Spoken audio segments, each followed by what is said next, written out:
আজকে আমরা পেমেন্ট বেসের ইংরেজি নিয়ে অর্থাৎ বানান লেখার কিছু কৌশল এবং ইংরেজি মুখে বলার কিছু কৌশল নিয়ে আজকে আমাদের এই ক্লাসটি। আমাদের ১ নম্বরে আছে কোনো কিছু প্রয়োজন বোঝাতে আমরা নিড টু ইউজ করব। তো আমি যদি বলি যে আমার একটা কলম প্রয়োজন বা আমার একটা বই প্রয়োজন বা আমার তোমাকে প্রয়োজন, তাহলে আমরা এটা ইউজ করব। ওকে, যে আমার তোমাকে প্রয়োজন বা আমার এটা প্রয়োজন, এইসব ক্ষেত্রে আমরা ইউজ করব। ওকে, প্রয়োজন বোঝাতে আমি যদি বলি যে আমি যদি বলি যে আই নিড টু ইউ, আমি যদি বলি আই নিড টু ইউ, হ্যাঁ, তো এটা যখন বলবো তার মানে এর অর্থ হবে যে আমার তোমাকে প্রয়োজন। এবার দ্বিতীয়টায় আসি যে I am having a hard time, তারপরে হচ্ছে আইএনজি, ভার্ব প্লাস আইএনজি। তাহলে এটা কী অর্থে ব্যবহৃত হবে? যে কোনো কিছুর সমস্যা, কোনো কিছু করতে সমস্যা হচ্ছে বোঝাতে। যদি আমি বলি যে আমার কাজ করতে সমস্যা হচ্ছে বা আমার বুঝতে সমস্যা হচ্ছে বা আমার খেতে সমস্যা হচ্ছে, তাহলে আমরা এটা ইউজ করব। ওকে,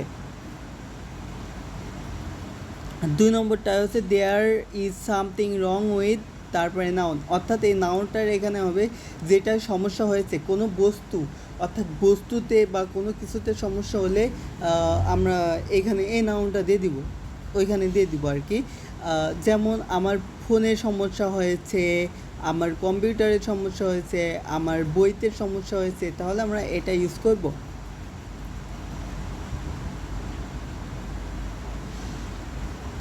আর এইখানে যে কোনো কিছু সিদ্ধান্ত নিয়েছি অর্থে ব্যবহৃত হবে, যে আমি ইংরেজি শিখতে সিদ্ধান্ত নিয়েছি, আমি এটা করতে সিদ্ধান্ত নিয়েছি।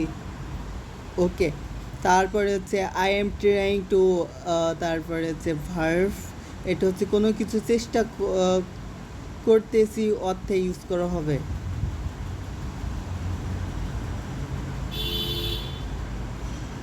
আমি সংক্ষেপে বলে যাচ্ছি, আমি সংক্ষেপে শুধু দেখাই যাচ্ছি। আই হ্যাভ হার্ড ড্যাট, এখানে কি আমি শুনেছি, আমি শুনেছি যে এই অর্থে ব্যবহৃত হবে যে আমি শুনেছি যে সে মারা গেল, আমি শুনেছি যে সে বাসের থেকে পড়ে নাক মুখ ফাটে গেছে, এরকম। তারপরে হচ্ছে কি যে নো নিড, মানে হচ্ছে দরকার নেই, হ্যাঁ দরকার নেই, তোমার এর দরকার নেই, এরকম অর্থে আমরা এই নিড, নো নিড ব্যবহার করব। হাউ অফেন মানে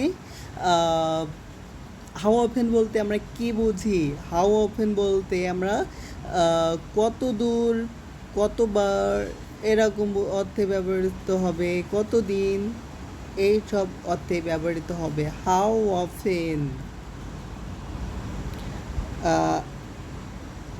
I will be able to মানে হচ্ছে আমি পারবো, অর্থাৎ সক্ষমতা বোঝাতে অ্যাবল ইউজ করা হয়, এই রুলসটা ইউজ করা হবে সক্ষম, যে আমি বই পড়তে সক্ষম, আমি যেতে সক্ষম, আমি খেতে সক্ষম, এইভাবে।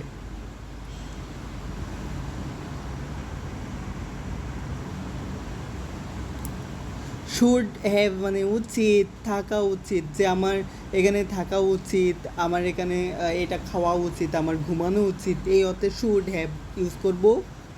তারপরে অ্যাজ, অ্যাডজেক্টিভ অ্যাজ, অর্থাৎ যে দিনের মতো মানে হচ্ছে যে যে এইটার মতো, অর্থাৎ কম্পেয়ার করার মতো অর্থে, যে এটার মতো এত সুন্দর নয় বা এটার মতো এত সুন্দর, বা এই অর্থে।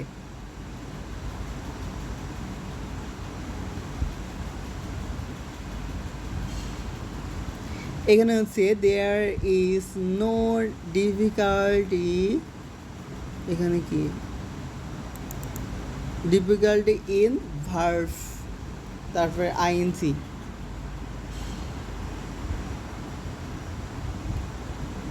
বা এটা ব্যবহৃত হবে যে এটা করার কোনো সমস্যা নেই বা এটা বলার সমস্যা নেই, বা এইভাবে আপনারা ইউজ করতে পারেন।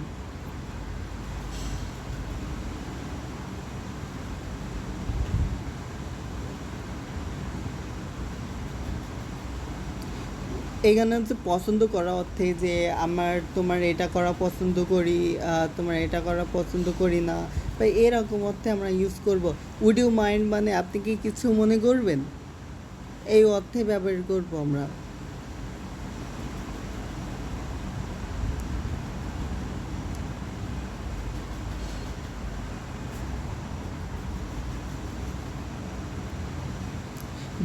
দেয়ার আমরা কোথায় ইউজ করব, যখন এক্সাক্ট কোনো সাবজেক্ট পাওয়া যাবে না।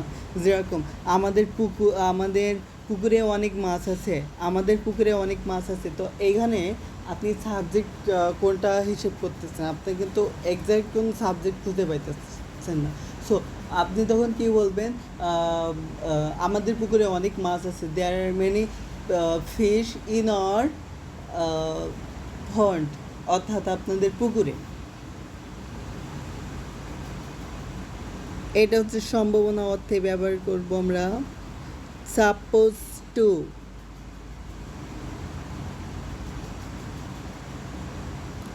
বা সাপোজ টু মানে কথা ছিল, সাপোজ টু মানে কি কথা ছিল, যে আমার যাওয়ার কথা ছিল, খাওয়ার কথা ছিল, এই অর্থে ব্যবহার করব। তারপর হচ্ছে ডোন্ট আপসেট, মন খারাপ করিও না। তারপরে ইট ইজ হেড, এটা হচ্ছে এটা খারাপ। তো এইভাবে আপনারা হচ্ছে এইগুলা আমি রুলসগুলো দিয়ে দিচ্ছি সুন্দর করে, এইগুলো আপনারা হচ্ছে সুন্দর করে পড়ে ফেলবেন এবং আপনারা এগুলো বুঝে নেবেন। ওকে।